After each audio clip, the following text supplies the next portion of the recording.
اعوذ باللہ من الشیطان الرجیم بسم اللہ الرحمن الرحیم اللہم صلی علی محمد وآل محمد۔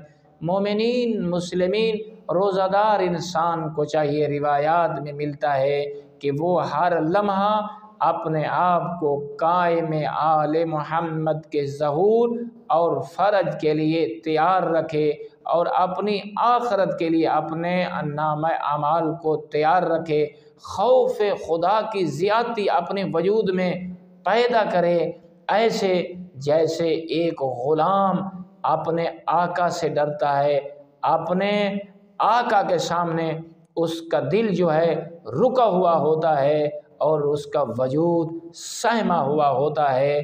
تو روزہ دار کو اپنے مالک حقیقی کے سامنے ایسے ہونا چاہیے کہ خوف خدا میں اس کا دل رکا ہوا ہو اور اس کا جسم پورا سہما ہوا ہو۔ والحمد للہ رب العالمین۔